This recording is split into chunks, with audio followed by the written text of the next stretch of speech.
Everyone, welcome to NEET Nova. This is Simran, your biology educator. I hope कि आप सब एकदम फिट एंड फाइन हैं और आपकी प्रिपरेशन भी बढ़िया चल रही होगी।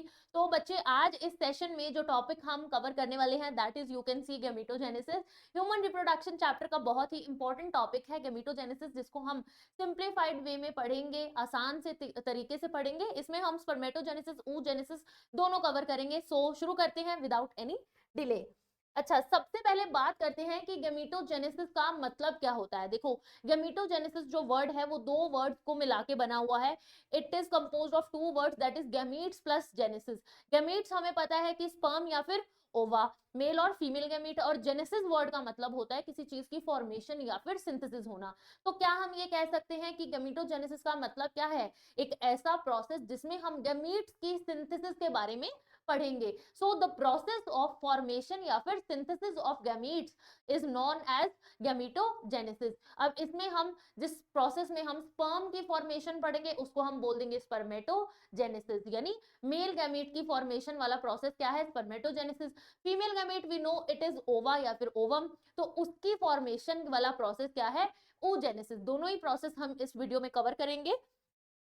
सबसे पहले बात करते हैं हम स्पर्मेटोजेनेसिस की। तो स्पर्मेटोजेनेसिस अभी हमने पढ़ा कि है क्या ये? It is the process of formation of male gamete यानी कि स्पर्म्स। इसकी लोकेशन क्या है? कहां पे होगा हमारा स्पर्मेटोजेनेसिस का प्रोसेस? ये होता है टेस्टिस में, और टेस्टिस में भी कहां? सेमिनिफेरस ट्यूब्यूल्स में। हमें पता है कि हमारे जो टेस्टिस हैं, मेल्स के अंदर जो टेस्टिस हैं उसके अंदर बहुत सारे 100 to 150 सेमिनिफेरस ट्यूब्यूल्स हैं। अब उसका एक डायग्राम देख लें। अगर मैं एक सेमिनिफेरस ट्यूब्यूल का क्रॉस सेक्शन लूं तो मेरे पास इस तरह का राउंड शेप स्ट्रक्चर आता है। अलग अलग यहाँ मैंने तीन सेक्शन बनाए हैं। कंप्लीट सेक्शन आप यहाँ पे देखिए। तो इसके अंदर सबसे आउटर मोस्ट जो लेयर है, जर्मिनल एपिथेलियम है, उसके सेल्स को हम क्या बोलेंगे? स्पर्मेटोगोनिया या फिर स्पर्म मदर सेल। अब यहाँ पे स्पर्म मदर सेल बोला, यानी यही वो सेल्स हैं जिनसे क्या बनेंगे? स्पर्म्स बनेंगे। ठीक है, तो ये जो आउटर मोस्ट मेरे पास एपिथेलियम है इसको क्या बोलेंगे? Germinal epithelium. इसके सेल्स कौन से हैं? स्पर्मेटोगोनिया या फिर स्पर्म मदर सेल्स। राइट। अब यहाँ बीच बीच में कहीं पे थोड़े लंबे लंबे सेल्स प्रेजेंट हैं जो कि हैं सर्टोली सेल्स। ये क्या काम करते हैं? न्यूट्रिशन प्रोवाइड करते हैं जो भी स्पर्म्स बन रहे हैं, इसीलिए इनको नर्स सेल भी बोला जाता है। ठीक है, अब उसके बाद अलग अलग स्पर्मेटोगोनिया के बीच बीच में एक टिश्यू, एक फ्लूइड टिश्यू प्रेजेंट है जो है इंटरस्टिशियल फ्लूइड, और उसके अंदर कुछ सेल्स जो है वो फ्लोट कर रहे हैं। वो सेल्स कौन से हैं? वो है लेडिंग सेल। लेडिंग सेल जो है वो बहुत ही इंपॉर्टेंट हार्मोन बनाते हैं, एंड्रोजेंस फॉर्म करते हैं, वो सब हम पढ़ेंगे आगे। तो बेसिकली अब आपको ये दिमाग में रखना है कि स्पर्म की फॉर्मेशन कहां से होगी? स्पर्मेटोगोनिया से। हर एक सेल जो है स्पर्मेटोगोनिया का वो आगे क्या बना सकता है? स्पर्म बना सकता है। तो देखें प्रोसेस। चलिए, अब यहाँ पे मेरे पास है ये एक स्पर्म मदर सेल, यानी कि क्या है ये? स्पर्मेटोगोनिया। अब तीन फेजेस होंगे पूरे प्रोसेस में। तीन फेजेस कौन से हैं? Multiplication, growth and maturation. सबसे पहला फेज है मल्टीप्लीकेशन। मल्टीप्लीकेशन में जो मेरा स्पर्म मदर सेल यानी कि स्पर्मेटोगोनिया है वो सिंपल माइटोसिस करेगा, अपने जैसे और स्पर्मेटोगोनिया बना लेगा, और प्लॉइडी क्या रहेगी? डिप्लॉयड होंगे ये। 2n नंबर ऑफ क्रोमोसोम्स इनके पास होगा। अब उसके बाद आएगी थोड़ी ग्रोथ की बारी। जब ये स्पर्मेटोगोनिया जो है वो थोड़ा बड़ा होगा, इसका साइटोप्लाज्म इंक्रीज होगा, तो ये अपने आप को थोड़ा एनलार्ज कर लेता है, और इस स्टेज पे हम इसको बोलेंगे प्राइमरी स्पर्मेटोसाइट। अभी तक कहीं पे मियोसिस नहीं हुई है, कोई रिडक्शनल डिवीजन नहीं हुई है, तो प्लॉइडी अगेन क्या है? 2n। अब होगी हमारे पास मियोसिस। ये जो प्राइमरी स्पर्मेटोसाइट है इसमें हुई मियोसिस 1, एक सेल से बने दो सेल। अब मियोसिस 1 क्या है? रिडक्शनल डिवीजन है, यानी कि क्रोमोसोम नंबर क्या रह गया? हाफ रह गया। तो यहाँ पे प्लॉइडी क्या आ जाएगी? एन। जो मेरे पास दो सेकेंडरी स्पर्मेटोसाइट बने उनके अंदर क्रोमोसोम नंबर कितना रह गया? हाफ रह गया, तो प्लॉइडी क्या हुई? एन। एक प्राइमरी स्पर्मेटोसाइट से दो सेकेंडरी स्पर्मेटोसाइट बने, अब इनके अंदर चलेगी मियोसिस 2। मियोसिस 2 जो है हमें पता है कि वो माइटोसिस जैसी होती है, इक्वेशनल डिवीजन है। इसमें फर्दर क्रोमोसोम नंबर हाफ नहीं होगा, अगर यहाँ n है तो आगे n ही रहेगा। अब ये मियोसिस 2 के बाद मेरे जो दोनों सेकेंडरी स्पर्मेटोसाइट थे उनसे क्या बन गए? स्पर्मेटिड। हर एक सेकेंडरी स्पर्मेटोसाइट से दो स्पर्मेटिड बने। अब मुझे आगे बनाने हैं स्पर्म इनसे, बट स्पर्म हमें पता है कि ऐसे राउंड राउंड तो नहीं होते, है ना, स्पर्म के अंदर तो हेड होता है, टेल होता है, नेक पीस होता है, तो वैसा स्ट्रक्चर बनाने के लिए मुझे इन स्पर्मेटिड्स की कोई तो मॉडिफिकेशन करनी पड़ेगी। इसको वैसे स्ट्रक्चर तक लेके जाना है तो इसके अंदर कुछ प्रोसेस चलेगा, है ना। तो वो प्रोसेस का नाम क्या है? That process is spermiogenesis. Spermiogenesis का मतलब क्या है कि स्पर्मेटिड से स्पर्म्स की फॉर्मेशन, मॉडिफिकेशन का प्रोसेस है, जिसके अंदर क्या होगा, जो स्पर्मेटिड्स के अंदर जो भी ऑर्गेनेलीज हैं वो अपने आप को इस तरह अरेंज कर लेंगी, गोल्जी ऑपरेटस, माइटोकॉन्ड्रिया, एक्रोसोम, वो सब बन जाएगा और फुल फ्लेज स्पर्म्स जो है हमारे पास, एग्जैक्ट जो स्ट्रक्चर है स्पर्म वाला वो बनेगा। तो उस प्रोसेस को हमने क्या बोला? स्पर्मियोजेनेसिस। अभी भी ये जो स्पर्म्स बने हैं ये फुली फंक्शनल नहीं है, ठीक है, इनको अभी जरूरत है न्यूट्रिशन की। तो जैसे ही ये स्पर्म बनेंगे ना, ये चले जाएंगे कहाँ पे? ये चले जाएंगे सर्टोली सेल के अंदर, अपने हेड को एम्बीड कर लेंगे। जो स्पर्म का हेड बना है वो कहाँ घुस जाएगा? इस सर्टोली सेल के अंदर। ये क्या थे? नर्स सेल, ये न्यूट्रिशन प्रोवाइड करते थे।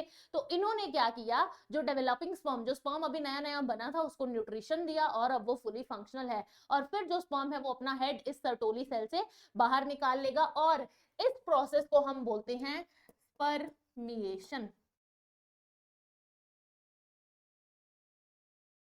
यानी स्पर्मिएशन एक ऐसा प्रोसेस है जिसमें स्पर्म अपना हेड सर्टोली सेल से बाहर निकालता है। क्लियर है? तो ये था स्पर्मेटोजेनेसिस का प्रोसेस। रिवाइज कर लें एक बार। हमारे पास क्या थे? स्पर्मेटोगोनिया सेल्स, यानी कि स्पर्म मदर सेल थे, उनके अंदर थोड़ी मल्टीप्लीकेशन हुई और क्या बना हमारे पास? और स्पर्मेटोगोनिया बन गए उनके जैसे। फिर ग्रोथ हुई तो उसका साइज थोड़ा इंक्रीज हुआ। अभी क्रोमोसोम नंबर क्या है? 2n है, सेम है अभी तक, डिप्लॉयड। क्या बन गया जब ग्रोथ हुई? तो हमारे पास बना प्राइमरी स्पर्मेटोसाइट। अब होगी मेयोसिस वन। मैच्योरेशन में क्या होनी है? मेयोसिस। मेयोसिस वन हुई तो प्राइमरी स्पर्मेटोसाइट से दो सेकेंडरी स्पर्मेटोसाइट बने। फिर मेयोसिस टू हुई, दोनों सेकेंडरी स्पर्मेटोसाइट से दो दो क्या बन गए? स्पर्मेटिड, यानी कि चार स्पर्मेटिड बने मेरे पास। और फिर स्पर्मियोजेनेसिस का प्रोसेस हुआ, जिसमें ये जो राउंड राउंड स्पर्मेटिड से, गोल गोल से स्पर्मेटिड थे, वो प्रॉपर स्पर्म की शेप में आए। उनके अंदर के ऑर्गेनलीज जो थे, उनका न्यूक्लियस, वो आपस में इस तरह अरेंज हो गए कि प्रॉपर स्पर्म वाली शेप, हेड, नेक, टेल पीस जो था वो बना। और फिर ये स्पर्म्स जो बनेंगे ये न्यूट्रिशन के लिए कहाँ जाएंगे? सर्टोली सेल के पास अपना हेड इम्बीड कर लेंगे, वहां पे न्यूट्रिशन लेंगे, फुली प्रॉपर फंक्शनल बनेंगे, मैच्योर होंगे और फिर अपना हेड वहां से रिमूव करेंगे। उस प्रोसेस को बोलेंगे हम स्पर्मिएशन। क्लियर है? अब आपको यहाँ पे ये ध्यान देना है कि एक स्पर्मेटोगोनिया सेल से, एक स्पर्म मदर सेल से कितने स्पर्म बने हैं? 4। ठीक है।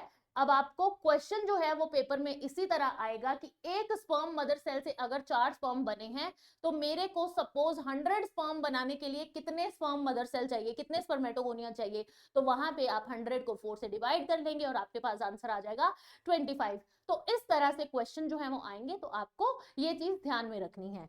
अब आगे एक टॉपिक आता है, that is hormonal control of spermatogenesis. Hormonal control में हमने ये पढ़ना है कि कौन से हार्मोन्स हैं जो स्पर्मेटोजेनेसिस के प्रोसेस को कंट्रोल करते हैं, स्पर्म्स की फॉर्मेशन को कंट्रोल करते हैं, या फिर अगर स्पर्म्स ज्यादा बनने लग जाएं, अनकंट्रोल्ड बनने लग जाएं, तो कोई ऐसा प्रोसेस तो होना चाहिए ना जो कंट्रोल मैकेनिज्म भी दे, एक फीडबैक प्रोसेस भी होना चाहिए कि अब स्पर्म की फॉर्मेशन को रोक दिया जाए, अब एक्सेस में स्पर्म्स बन गए हैं। तो ये सारा मैकेनिज्म अब हम पढ़ेंगे। सबसे पहले हमें पता है कि हमारा जो हाइपोथैलेमस है वो बनाता है गोनेडोट्रोफिन रिलीजिंग हार्मोन, जो कि कहां जाता है? पिट्यूटरी के पास।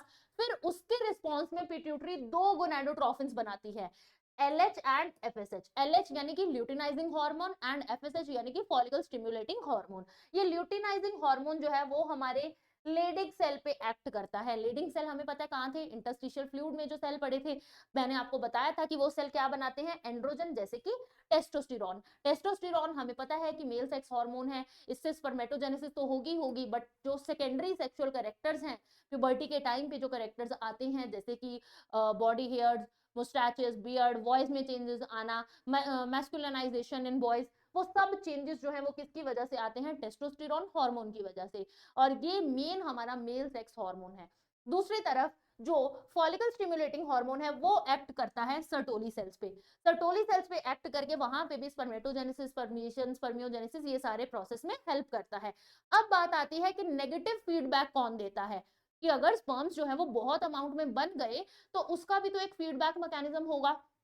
तो हमारा जो टेस्टोस्टेरोन है ना, वही हाइपोथैलेमस को भी और पिट्यूटरी को भी सिग्नल, नेगेटिव फीडबैक देता है कि भाई अब बहुत बन गए हैं स्पर्म्स, बहुत टेस्टोस्टेरोन बन गया है, अब जाके ये जो गोनेडोट्रोफिन फॉर्मेशन है इसको बंद कर दी जाए। तो अल्टीमेटली अगर ये हाइपोथैलेमस पे एक्ट करता है टेस्टोस्टेरोन, तो उससे गोनेडोट्रोफिन रिलीजिंग हार्मोन जो है वो बनना कम हो जाएगा, और अगर ये कम होगा तो पिट्यूटरी के पास सिग्नल कम जाएगा और अल्टीमेटली गोनेडोट्रोफिन एलएच और एफएसएच कम बनेंगे, तो हमारे पास स्पर्मेटोजेनेसिस का प्रोसेस जो है वो स्लो हो जाएगा। क्लियर है? दूसरी तरफ एफएसएच हार्मोन कहाँ एक्ट किया था? सर्टोली सेल पे। सर्टोली सेल्स जो हैं वो भी एक हार्मोन रिलीज करते हैं, इनहिबिन। अब इनहिबिन नाम से ही पता चलता है किसी प्रोसेस को इनहिबिट करेगा। तो ये क्या करता है? हमारे पिट्यूटरी ग्लैंड को नेगेटिव फीडबैक देता है कि आगे जो फॉर्मेशन ऑफ गोनाडोट्रोफिन है, रिलीज ऑफ गोनाडोट्रोफिन एलएच और एफएसएच, उसको कम करवाया जाए ताकि स्पर्मेटोजेनेसिस का जो प्रोसेस है वो अल्टीमेटली स्लो डाउन हो जाए। तो ये है hormonal control, negative feedback. I hope this is clear. अब हम बात करेंगे oogenesis के बारे में। oogenesis is the process of formation of female gamete, पता है हमें ये। और ये होता कहाँ है? देखो, गैमेटोजेनेसिस का जो प्रोसेस है वो कहाँ होना है? प्राइमरी सेक्स ऑर्गन में। प्राइमरी सेक्स ऑर्गन मेल के अंदर टेस्टिस है, फीमेल के अंदर ओवरीज है। क्लियर? अब यानी कि ये जो प्रोसेस है वो कहाँ चलेगा? फीमेल की ओवरीज में। अब फीमेल जो है उसके बर्थ से पहले ही, जब एक फीमेल फीटल स्टेज में होती है, उस टाइम पे ही उसकी ओवरीज में बहुत सारे फॉलिकल्स होते हैं। अब उस फॉलिकल के अंदर होता है oogonia। आप यहाँ डायग्राम देखिए, ये बीच में सेंटर पे मैंने बनाया है oogonia, और इसके आसपास बहुत सारे फॉलिकुलर सेल्स पड़े हैं, और इसको कंबाइनिंगली हम बोल देते हैं एक फॉलिकल। तो बहुत सारे ऐसे फॉलिकल्स प्रेजेंट होते हैं फीमेल की ओवरी के अंदर बिफोर हर बर्थ। ठीक है? बर्थ से पहले अराउंड 6 to 8 लाख फॉलिकल्स होते हैं। जब बर्थ होता है तो ये कम हो जाते हैं और अल्टीमेटली प्यूबर्टी तक आते आते सिर्फ 60 to 80,000 फॉलिकल्स बचते हैं। तो इसी चीज को फॉलिकल्स जो है वो धीरे धीरे, मतलब जो सारे फॉलिकल्स थे वो 6 to 8 लाख, वो सभी मैच्योरेशन तक पहुंच ही नहीं पाते, बीच में डिग्रेड हो जाते हैं, उनकी डिस्ट्रक्शन हो जाती है, they all can not survive. इसी चीज को बोलते हैं हम फॉलिकुलर अट्रेशिया। क्लियर है इतना? चलिए, अब हम बात करेंगे कि प्रोसेस ऑफ oogenesis कैसे होता है। अभी हमने पढ़ा कि oogonia जो है वो प्रेजेंट है, अब फॉलिकल के अंदर oogonia है। हमने oogenesis में oogonia के बारे में फोकस करना है। फॉलिकुलर सेल्स को अभी हम ध्यान में नहीं रखेंगे। एक फॉलिकुलोजेनेसिस नाम का अलग प्रोसेस है जिसमें हम प्राइमरी सेकेंडरी टर्शियरी फॉलिकल की फॉर्मेशन के बारे में बात करते हैं, लेकिन अभी हम oogonia से ओवम की जर्नी को देखेंगे। तो बेसिकली जो ओवम है, जो हमारा फीमेल गैमीट है, उसकी फॉर्मेशन होनी कहाँ से है? उस oogonia से जो फॉलिकल के अंदर प्रेजेंट है। तो अभी हम प्रोसेस कहां से स्टार्ट करेंगे? oogonia से। जैसे स्पर्मेटोजेनेसिस में पढ़ा, 3 फेजेस हैं, multiplication, growth and maturation. Multiplication में क्या होगा? माइटोसिस होगी और oogonia बन जाएंगे। प्लॉइडी क्या रहेगी यहाँ पे? 2n। ठीक है? अब फिर ग्रोथ हुई हमारे पास, साइटोप्लाज्म इंक्रीज हुआ, और उस स्टेज पे हम क्या बोल देंगे? प्राइमरी oocyte बन गया हमारे पास। अब इस प्राइमरी oocyte में होनी थी मियोसिस। मियोसिस शुरू तो हो गई फीटल स्टेज में, लेकिन खत्म नहीं हुई। वो कहाँ रुक गई? वो रुक जाती है डिप्लोटीन स्टेज पे। प्रोफेज 1 की डिप्लोटीन स्टेज पे ही मियोसिस 1 जो है वो रुक जाती है, यानी कंप्लीट हो ही नहीं पाती। उसके बाद बच्ची का बर्थ हो गया, चाइल्डहुड, उसका बचपन भी बीत गया। जब प्यूबर्टी आएगी तभी ये मियोसिस 1 कंप्लीट होती है। मियोसिस 1 कंप्लीट हुई और इस एक प्राइमरी oocyte जो है वो स्प्लिट, मतलब आगे उससे 2 सेल बनने थे, एक से एक छोटा सेल बना पोलर बॉडी, और एक हमारे पास बड़ा सेल बना सेकेंडरी oocyte। अब ये अनइक्वल सेल्स क्यों बने? क्योंकि हमारे पास एक ओवम बनना है, वो किससे बनना है? सेकेंडरी oocyte से। तो ज्यादा साइटोप्लाज्म जो था वो किसको दे दिया? सेकेंडरी oocyte को दे दिया। सिर्फ न्यूक्लियस की इक्वल डिवीजन हुई है, साइटोप्लाज्म अनइक्वली डिवाइड करता है, इसीलिए इसके पास जो पोलर बॉडी बनी है उसके पास साइटोप्लाज्म की अमाउंट बहुत कम है। सिर्फ इक्वल न्यूक्लियर डिवीजन के लिए पोलर बॉडी बनी है। अब साइटोप्लाज्म के अंदर न्यूट्रिशनल कंटेंट होता है, इसीलिए सारा साइटोप्लाज्म किसको दे दिया? सेकेंडरी oocyte को, क्योंकि इसी से आगे क्या बनना है? ओवम। अब इस सेकेंडरी oocyte और पोलर बॉडी में होनी थी मियोसिस 2। मियोसिस 1 तो अब जाके कंप्लीट हुई प्यूबर्टी पे, अब होनी है मियोसिस 2। मियोसिस 2 जो है वो भी शुरू तो हो जाती है, लेकिन मेटाफेज पे रुक जाती है। कितना अजीब है ना, फीमेल्स की बॉडी के अंदर की डिवीजन शुरू हो रही है पर खत्म ही नहीं हो पा रही है। तो मियोसिस 2 भी जो है वो रुक गई। कहाँ रुकी? मेटाफेज पे आके। ठीक है। अब जब तक फीमेल बॉडी के अंदर स्पर्म एंटर नहीं करेगा तब तक ये मेयोसिस 2 जो है वो कंप्लीट नहीं होती। जब ये सेकेंडरी oocyte स्पर्म के कांटेक्ट में आएगा, स्पर्म जो है वो कुछ ऐसे फैक्टर्स लेके आता है जिससे एनाफेज प्रोमोट होता है। मेटाफेज खत्म होता है, एनाफेज, मेटाफेज के बाद एनाफेज आता है ना, तो एनाफेज प्रोमोटिंग फैक्टर्स लेके आता है स्पर्म, जिससे ये मेयोसिस 2 जो है वो आगे कंप्लीट हो सके। तो जब स्पर्म आएगा तभी हमारे पास ये सेकेंडरी oocyte जो है इससे मेयोसिस 2 होगी, एक और पोलर बॉडी और एक ओवम बनेगा। ये पोलर बॉडी इसमें भी मेयोसिस 2 होके दो पोलर बॉडीज में ही कन्वर्ट होगी ये, तो अल्टीमेटली हमारे पास एक ओवम बना और ये 3 पोलर बॉडीज बनी। क्लियर है। अब अगर स्पर्म जो है वो बॉडी के अंदर एंटर नहीं करता है, ठीक है, फीमेल सेकेंडरी oocyte के कांटेक्ट में स्पर्म नहीं आएगा, तो क्या होगा, ये जो सेकेंडरी oocyte की स्टेज पे ही ग्राफियन फॉलिकल रप्चर करता है, उसमें से सेकेंडरी oocyte निकलता है और क्या चलेगा, मेंस्ट्रुअल साइकिल चलेगा। तो अगर स्पर्म एंटर करेगा तो मेयोसिस 2 कंप्लीट होगी और क्या बनेगा, ओवम बनेगा। नहीं तो सेकेंडरी oocyte की स्टेज पे ही ये जो ग्राफियन फॉलिकल रप्चर होगा, सेकेंडरी oocyte निकलेगा और मेंस्ट्रुअल साइकिल जो है वो चलेगा। ठीक है, क्लियर है। I hope the process is clear. Difficult नहीं है, बस थोड़ी चीजों को समझने की बात है। तो सेशन अच्छा लगा, समझ आया तो लाइक करना तो बनता है। लाइक कर दो सेशन को, शेयर कर दो, सब्सक्राइब कर लो channel NEET Nova by Unacademy को, और बने रहो चैनल पे सो दैट आपको ऐसा और इन्फॉर्मेटिव कंटेंट मिलता रहे, आपकी नीट प्रिपरेशन और स्ट्रांग होती जाए। One more important thing is कि बहुत सारे कोर्सेज, बहुत सारे डेडिकेटेड बैचेस जो हैं फॉर योर नीट प्रिपरेशन वो रन हो रहे हैं, वेदर यू आर फॉर आप प्रिपेयर कर रहे हैं नीट 2025 के लिए या फिर नीट 2026 के लिए, या फिर आप बहुत ही अर्ली अचीवर हैं और आप नीट 2027 के लिए प्रिपेयर कर रहे हैं, तो बहुत सारे कोर्सेज चल रहे हैं। आप डेडिकेटेड वे में अगर टॉप एडुकेटर्स, टॉप मेंटर्स के साथ प्रॉपर स्टडी करना चाहते हैं, मल्टीपल टाइम रिवीजन करना चाहते हैं, आप डाउट सेशन लगाना चाहते हैं, पीवाईक्यू सॉल्व करना चाहते हैं, हर चीज का वन स्टॉप सॉल्यूशन है आपके लिए। आपको लिंक्स मिल जाएंगे डिस्क्रिप्शन में, और डिस्काउंट के लिए आप मेरा कोड यूज कर सकते हैं बच्चे, दैट इज SN09। ठीक है, आप जब लिंक पे क्लिक करोगे तो आपको वहां पे अपना कोर्स चूज करना है, और उसके लिए अगर डिस्काउंट चाहते हैं तो आप कोड यूज अगर करते हैं SN09 तो definitely you will get discount. तो सेशन अच्छा लगा, आई होप। मिलते हैं अगले सेशन में, till then take care, bye bye.